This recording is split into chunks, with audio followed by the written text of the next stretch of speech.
Hello, welcome to Be Awesome with your host, Dr. Kristina Hallett. We're celebrating mental health and wellness. On this podcast, we talk about the joys, the triumphs, and the challenges of being you. The central theme is we're all doing the best we can with what we have in the moment. And we're all capable of more than we believe. Bringing in compassion, connection, and laughter, we talk about the latest in psychological research and other ideas that will enhance your life as we embrace radical self-care and own our awesome. Real stories, real life. Join the conversation with me, Dr. Kristina Hallett.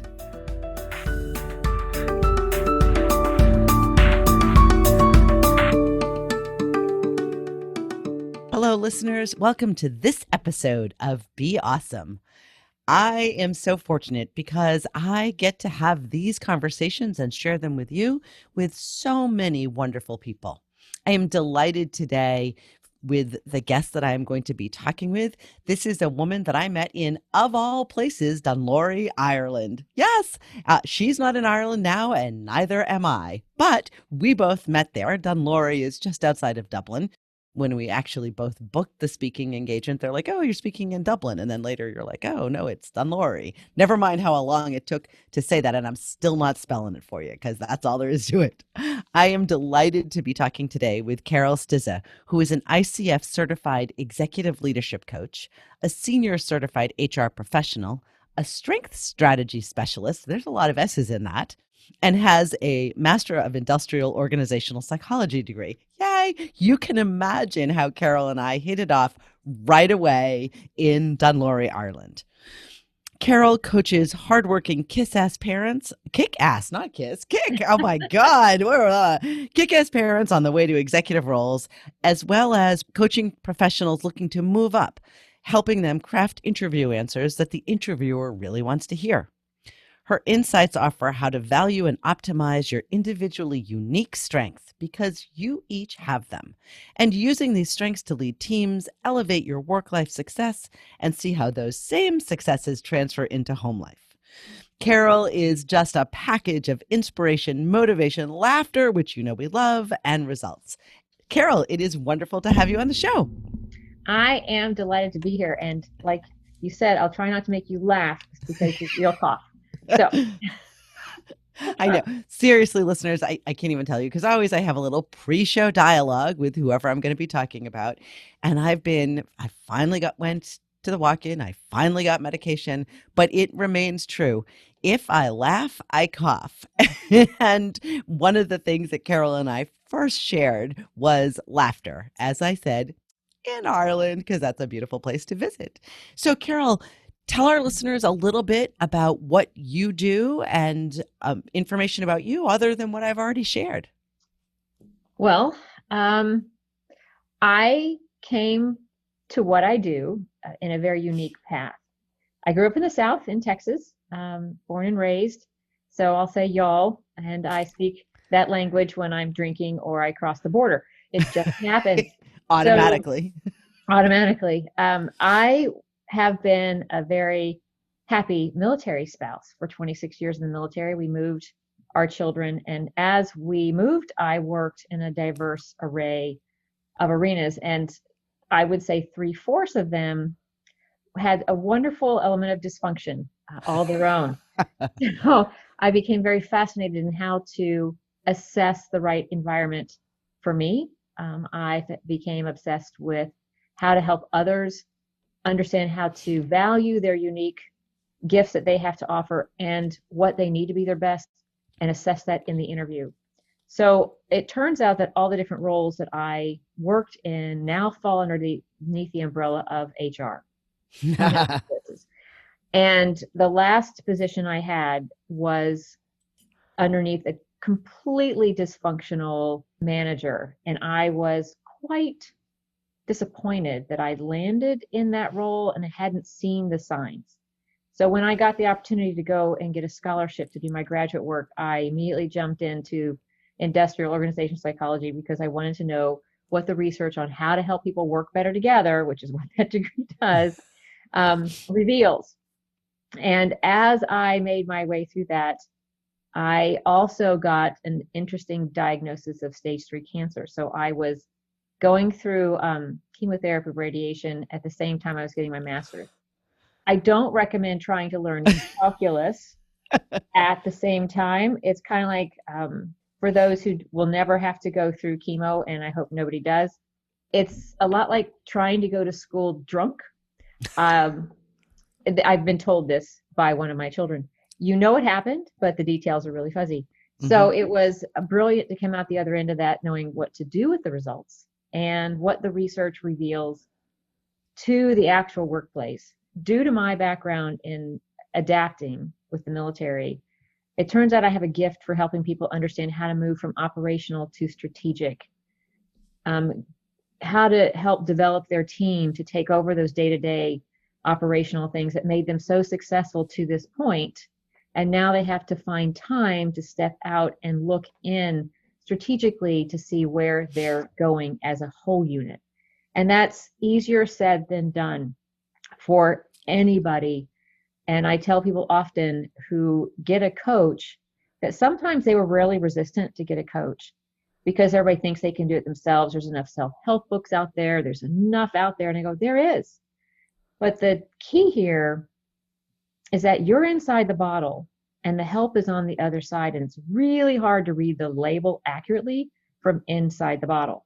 So you need some objective perspective to reveal to you how other people see what you do and what it means to them, because that's how you're perceived. They don't know what you think of yourself. They only judge you by your actions. And when that kind of finally settles in, they're going, oh crap. Oh, right. Let's get on this and make sure their perception matches my goal of who I want to be. And often in coaching, there's something hanging over somebody, and I'll about 3/4 of the way go in and go, there's something else. What else is hanging out there, dangling out there that's distracting you? Every once in a while I lose you. Not always, but when I do, I ask. And it will invariably be, I have this teenage daughter. I have this middle school son. And what's interesting is they don't recognize how exactly the same challenges they're having inside the office mirror what's happening outside the office. Absolutely. And the first email I get in return is that information we shared about my kid, what we decided to do about that worked so beautifully. Now I'm ready. It's a regained buy-in for the office. And I find that to be true of all of us. When the people we love the most suddenly have this amazing experience with us, and we see that work with things that are so precious and valuable, and sometimes we put the most stress on because it's so valuable of a relationship, then we feel quite more confident in doing it inside the office. And even if it's a different arena, a different set of boundaries, people and human connections always matter. Well, and of course, because wherever we go, we bring ourselves with us. So, so who we are and how we are in the world is who we are and how we are. Even though people will say like, oh yeah, no, I act differently at work or at home. There's a really small difference that's true. Like, so yeah, you might stay in your pajamas all day at home and you don't do that at work.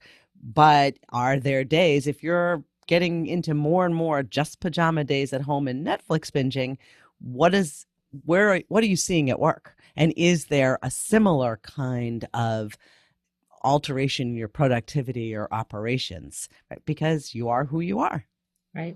I think one of the most interesting concepts that is a myth bust is work-life balance. We hear that everywhere. And I go, there's no such thing.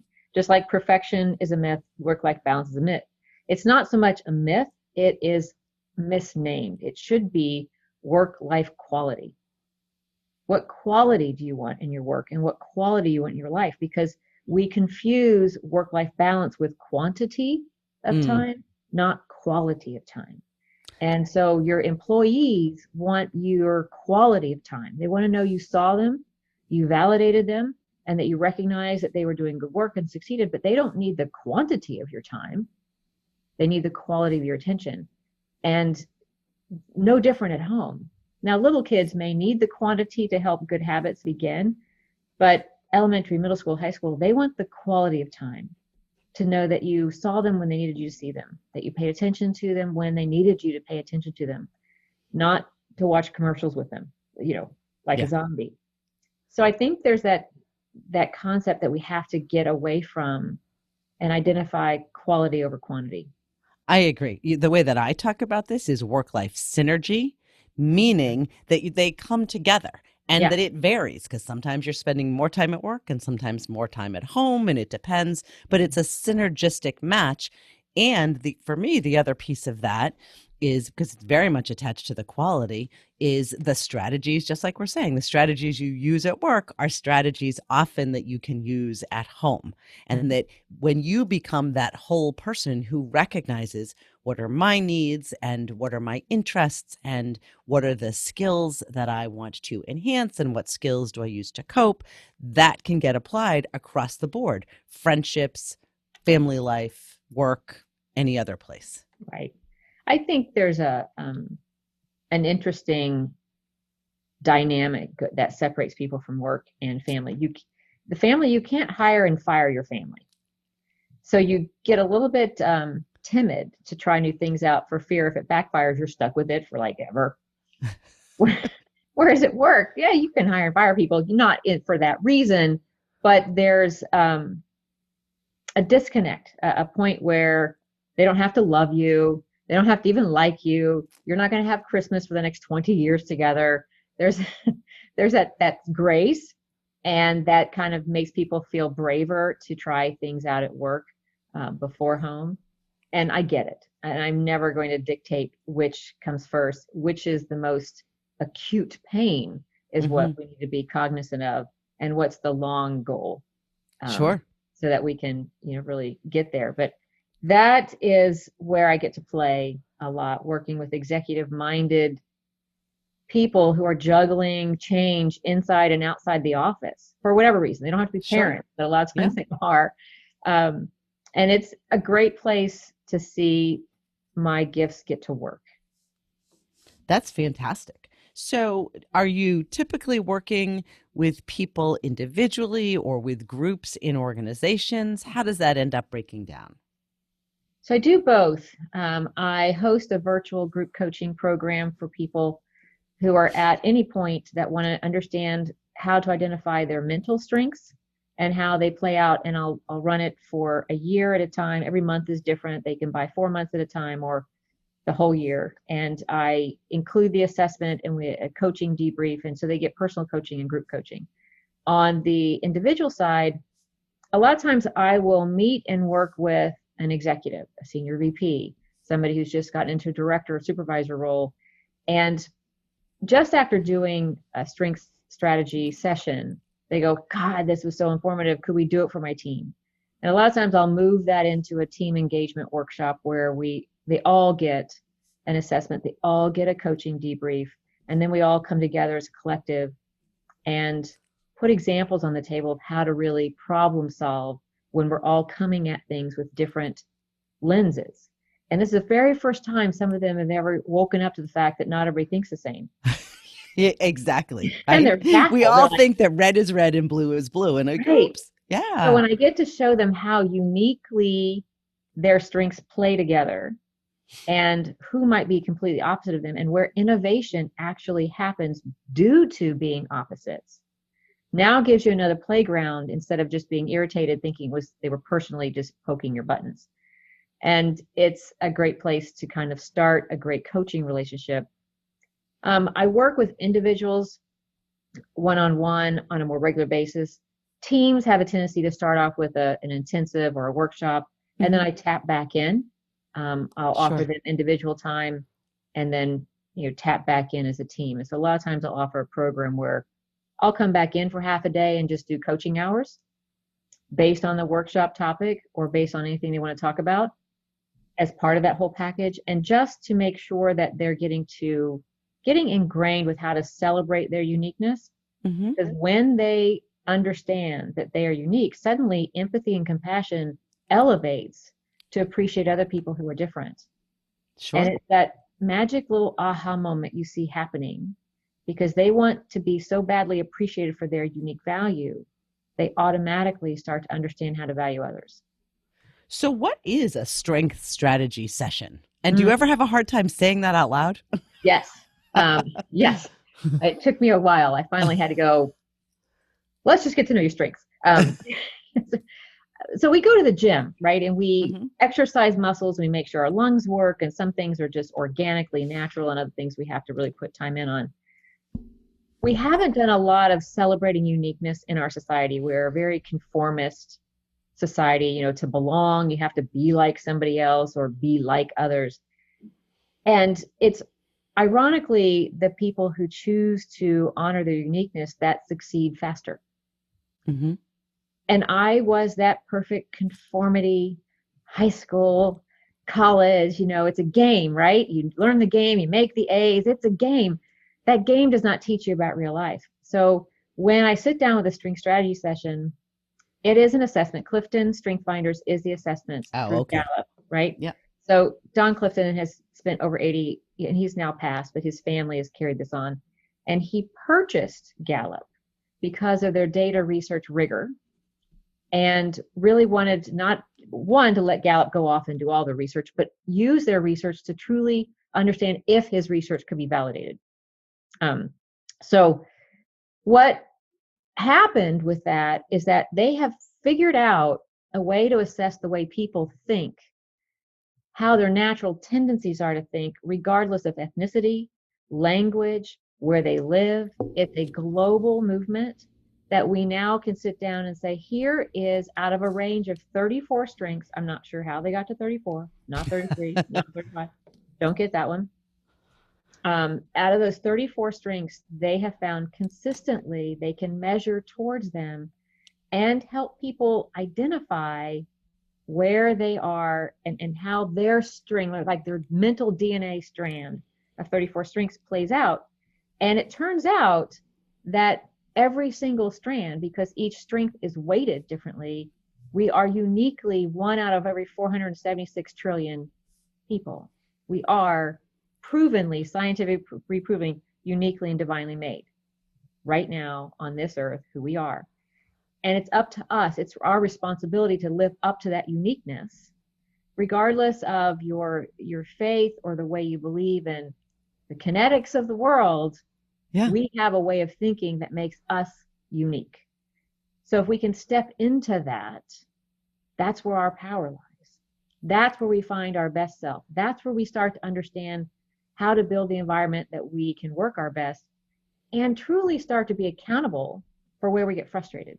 So a session is the assessment and having at least 2 coaching sessions if I do a tiny package. Mm-hmm.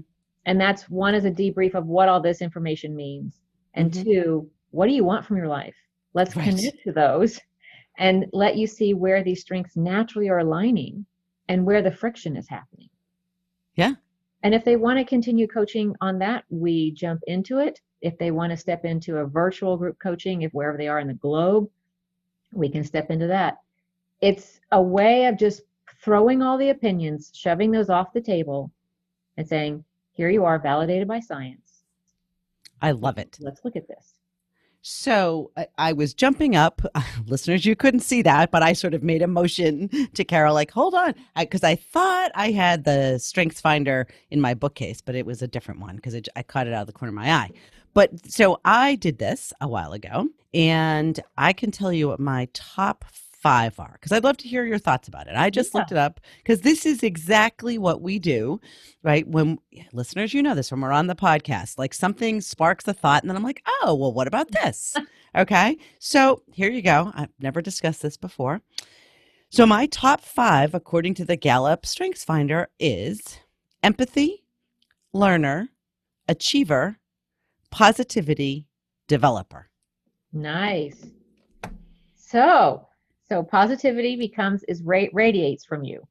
And so positivity is, I'm going to jump there and come back to your top one. Yeah. Because positivity is one of my favorite misunderstood strengths. Positivity is that person that doesn't always go around and you know they have positivity as a strength. However, you start to learn it about them because they're always looking at the brighter side of the situation. They're always looking at the glass half full. But more importantly, and this is where their strength can become a weakness, is they're so eager to tell other people the bright side of the problem. And sometimes the other person is not ready to hear it yet. They're like, don't rain on my venting. I need to get this out. Absolutely. Yes. And so, but that the point is there is always a bright side. And this is where people like, just don't throw sunshine on me right now. I'm not ready. Let me process. And that's where somebody with positivity can step on people's toes without even realizing it, because you're sharing that literal sunshine that's coming out. And the other person is like, I like my cloud. Just give me time. But back to your top one, empathy, which is why psychology is probably a beautiful fit for you. There's a difference between empathy and compassion. And you know this, right? So empathy is that ability to step in somebody's shoes and feel what they feel. But if you don't know the line to draw for yourself, it can be exhausting. You know, nurses suffer empathy burnout, but they don't suffer compassion burnout. And compassion is that ability to suffer together, but do something together towards coming out of negative emotions. So when I work with nurses, and especially those who have empathy, I said, there's a point after you've felt what they feel, you need to have a trigger. You step out and say, now what can we do together to help make this better? And if you can just ask that question, and if they say, I don't know, they truly mean I don't know, because they're stuck in the middle of those feelings. Sometimes for you to just take action will break that exhaustion cycle for you. And that's when you see people giving a book or coming to spend time with them or bringing a donut or a cupcake or something way out of the blue as an act of kindness to let them know somebody's paying attention. Your second one was learner. Learner is this brilliant strength that means that you love not only to learn like the word says, but you learn in a certain way. You gather and you spend time in areas just enough to satisfy your taste for it, just enough to have a good conversation about it, just enough to feel useful. A learner loves to be useful in their breadth of knowledge that is helpful to others. If you know no one who wants to dress gothically, you're not going to go study Gothic dress. But if someone says, my daughter started dressing Gothic, it triggers you and you go, well, the next time on YouTube, I may just tap into that, right? It's a trigger for you when somebody says something that you feel may be helpful. This is a thing for you. It's a hobby. It's a fun activity. I learned this about my husband. My husband also has learner as a top strength. And I used to get very frustrated at him because he'd go off and get the paper. And I'm thinking he's just going to get the paper, bringing the paper back, and then we keep on with the original plan. And I would find him in a chair, knee deep in the paper. An hour and a half has gone by, and I'm like, I don't know where he is. I don't know what happened to him. I don't know where he went. And he just sunk in, and he is learning. But that's his recharge element. And so I had to say, hey, if you're going to the paper, are you going to bring it back and then we do something else? Or are you going to read it? I'm now having to clarify whenever he's near something readable or watchable, because I know he'll try and just wonderfully absorb. Your third one was Achiever. So achievers are, like the word says, so many of your words, it's common sense, but there's a difference between achievers and activators. And I bring that up for a reason. Achievers are looking at the long haul way of doing it right. And they may stall getting started until they know how to do it right. Whereas somebody who's an activator, they just want to get started. They don't even care where you're going. Like, oh, that sounds like a great diet. Let's just go. Let's go. I'm sure we'll figure it out. It'll be fun. And the achiever's like, whoa, wait, we don't even know where we're going. I'm not going to leave this house until I know. And the activator's like, no, it'll be fun. This is where the two of them just like start to go, get out of my face. But it's relevant to the point that when you're an achiever, you need to have something to achieve in your future or you deflate. So for you to have things on the horizon, to have a short and a long-term bucket list is not out of the question. This week, these are things I'm achieving, but next year, there has to be that little kind of segue carrot out there for you to learn about and to achieve. And then you'll think great about it, be really positive. So you've got this wonderful, buffet of great talents that kind of string together, right? I know That's how you great. feel. I'm going to go learn about it, but I'm going to figure out how to do it right. Then we're going to celebrate about it. And then we're going to develop new tools So so that's we what can teach other developer people to is? do it. Yeah. Developers Yeah. love to develop other people by providing tools, by seeing them grow, by being a part of their growth, which is why psychology fits you so beautifully. You're helping people, you understand how they feel, you help them learn about themselves while you're learning. You know there's light in the tunnel for them. You're hoping they get there.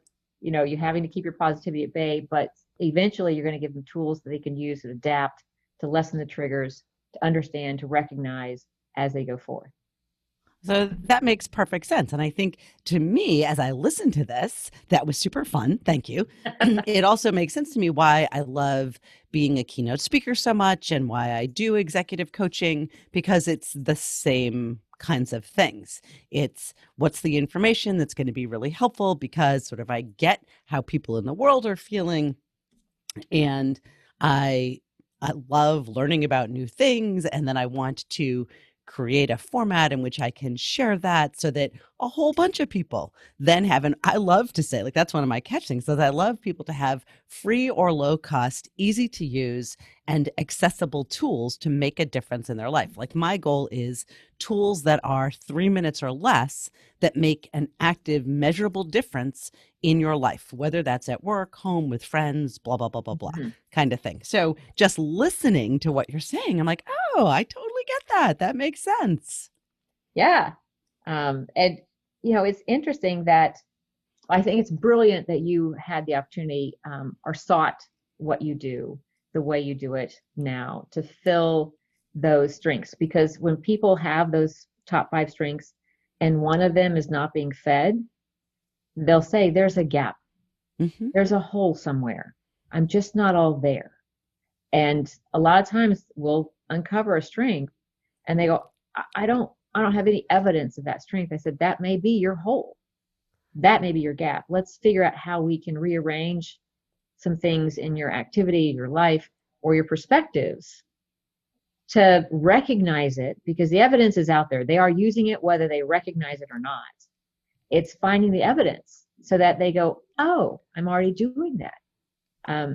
A lot of times you'll hear somebody going, I just don't think that they care, or I don't think that they feel like I'm important, or whatever it is, their perception is that someone else thinks that they're invisible or lacking. Mm-hmm. It's because they haven't known what to look for as evidence or what to ask for as evidence. A lot of times it's just going to the person and giving them context. When we cook together, what's the one thing you look forward to me doing? And can you give me an example of what it looks like to you? And suddenly they're like, oh yeah, sure. And a whole new world opens up for the person who's asking, because it's evidence of something they never recognized for themselves. This is fantastic. And listeners, I know that you are finding this helpful because Carole was so generous to sort of give us an example of how you can gather data from a professional tool and then really break it down and see both, because everything has more than one side, right? The same things that work for you are the same things that will cause issues for you. And it sort of depends on where you're balancing on any of those at any given time. I know I found that really, really helpful. And particularly as an example of this is the kind of thing that you're doing with someone that you're coaching. And I do want to make sure that we spend a couple minutes, because you and I both coach, but I'd love to hear your thoughts on sort of how do you see the difference between coaching and therapy and the different kinds of coaching, and what should somebody, like, what are the questions someone might be having that the great answer would be, you could benefit from a coach like Carole? Thank you. I get asked that often for people who have never heard, or they are not at a place in their career where coaching is part of the vernacular, right? Mm-hmm. And I get accused of being a work therapist when I work with teams because suddenly they're working together and like, this was amazing. So there's a difference. So therapy is, and I've had people experience traumatic events in the middle of coaching that we've had to stop coaching and send them into therapy. So therapy is when something has happened or something, a memory, a trigger, whatever it's happened in your life that keeps you going back there. And back is the operative word. You cannot move forward because you are stuck either reimagining, refeeling, reconfusing yourself. There's something that is causing you to stay there in confusion and stuck. And that's what therapy is truly designed to do, is unpack that for you and let you literally look at every piece of it for yourself and come past it. And when you're ready to move forward, that's where coaching partnerships work. Coaching, by all of our training and all of our licensure and all of our certifications, is designed to move you forward. And we all get stuck and we all move forward and hit a wall and a challenge, but that's what a coach is there for, is like, let's move forward and see what happens. And when you meet a challenge, let's handle the challenge so that that challenge is easy to overcome every single time it shows up. And it's new tools, new perspectives, and new ways to move forward in the way you want to. And a lot of people are moving forward just by getting up every day. We're talking about moving forward in a little bit of a larger concept.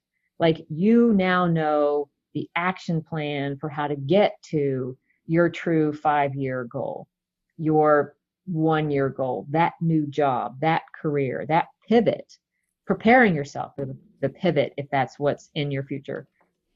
And so the difference is moving, the ability to move forward or the inability to move forward.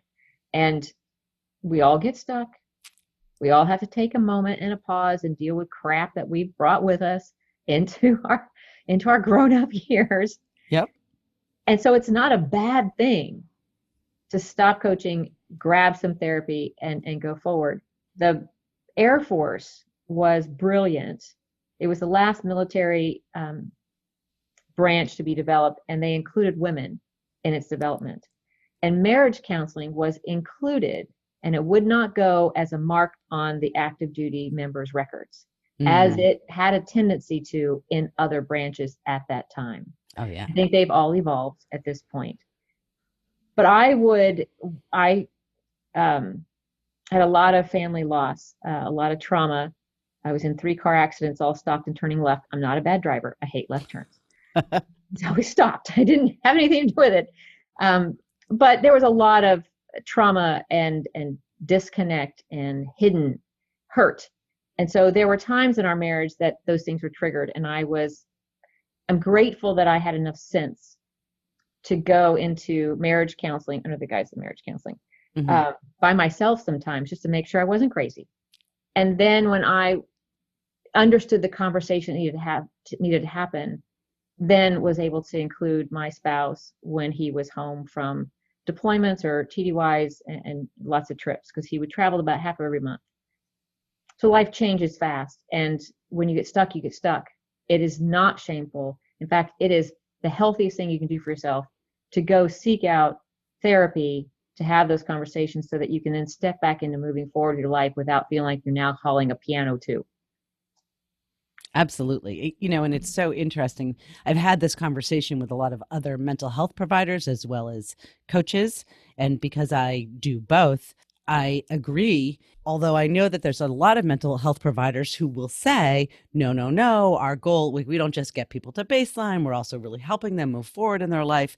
Only the difficulty, and I often break it down to people this way, which just sounds pretty crass, but the reality is that therapy, by and large, is something that people want to use their insurance to pay for. And if you're using insurance, that's because what you're doing is you're using a medical model, which means there's a diagnosable something wrong. And that's what you need to do.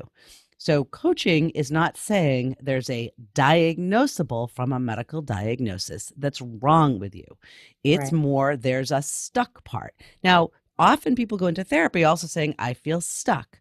But realistically, at least in the United States, you cannot, as a mental health provider, you cannot bill for services unless they are medically necessary, which means they go along with a diagnosis. Now, Oh, there are people who do out of pocket, and that's a whole other kind of thing. But that's one of the sort of primary factors that certainly from an economic perspective that people understand. And so when I'm talking to mental health providers, that's often because the person came in with something that met some criteria. It might be minor, it might be like an adjustment disorder with anxiety, for example, because there's this stuck place they're in.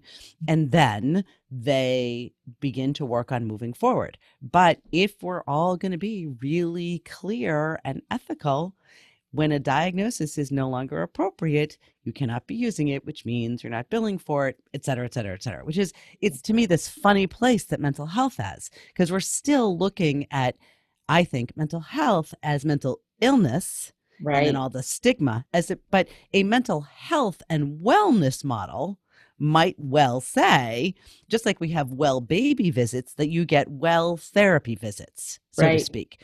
Then those therapy visits potentially would be more like coaching sessions, Yeah. in that everybody gets stuck, but you're not at a place where you're meeting a specific criteria. And so I think it's a really important conversation and a thing for people to understand. And I just have a small coaching practice, but it's similar to you, executives, and mostly for me, it's executives who are wanting to move up or being considered for moving up the ladder, sort of from mid-management to senior management. Mhm. And we're really looking at what are their communication styles, and, how are they as a team leader, and looking to help them grow in that area. So completely a growth model, which Mhm. in growing means looking at, hey, where are you potentially not functioning at your very, very best? Because there's always something from my perspective. I'm just going to go back to those things. There's always something for us to learn and grow. That doesn't mean there's anything wrong with us. It's like, oh, why not learn and grow?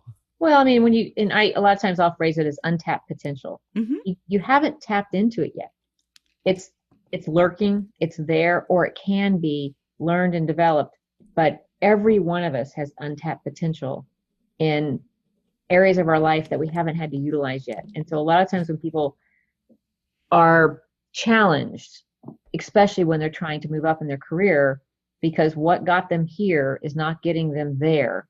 And they're getting, feedback and they're getting backlash because the same things that worked operationally isn't going to work going forward. Hmm.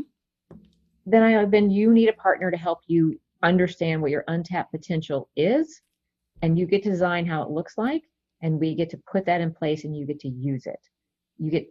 It's just like putting more fuel in your gas tank. But you're right, when it comes to delineating between the old way of looking at anything that requires medication and money, Hmm. is almost automatically forced to be a negative. Hmm. Yeah. And it has nothing to do with the medicine or the money. It's the way the system was designed. It was designed to handle diseases, not humans. Yeah. And so Yeah. if we're trying to handle the human, there's going to be an element of disease that they can acknowledge or minimize, marginalize, utilize, but they're going to have to step into being completely human and to look at their untapped potential and move forward. Yeah. Completely. Carole, I love this conversation. I think it's so helpful. I'm sure that our listeners have been enjoying this just as much as I have. And I know that we've got to be winding up. So, although I'll put all of the information in the show notes, please let people know, how can they reach you, uh, connect with you, work with you? What do people need to know? Okay, well, in the world of social media, I'm learning all the different terms and names of Twitter and the Instagram. I have a website, www dot, I guess I don't have to say that anymore. No, we know that Shows part. my age. But it's relevant dash insight, not insights, Hmm. relevant dash insight.com. You only need one insight at a time. And that's the website.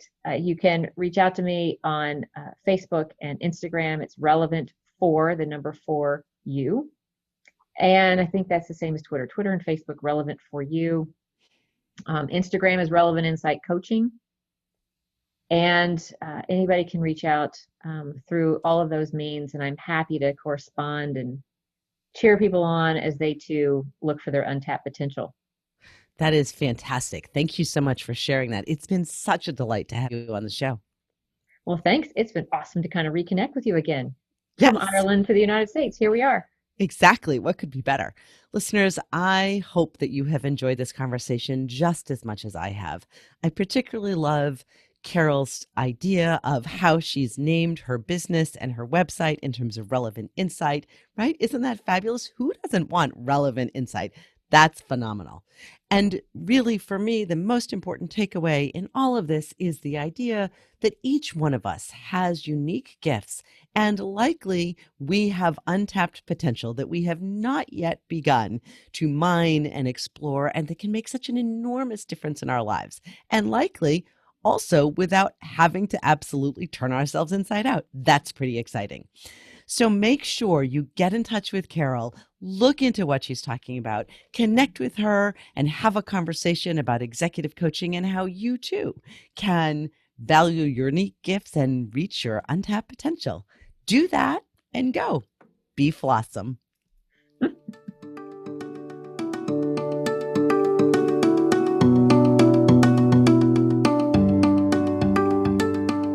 Thanks for joining us on Be Awesome, where we talk about everything under the sun that makes a difference in our lives, knowing that each one of us has the opportunity to embrace who we are as a real and imperfect human being.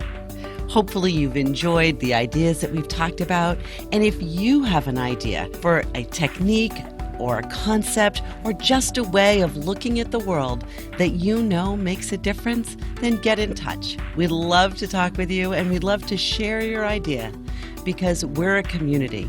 We're all humans, we're all fallible, and we're all worthy. So go, join the conversation, and be awesome.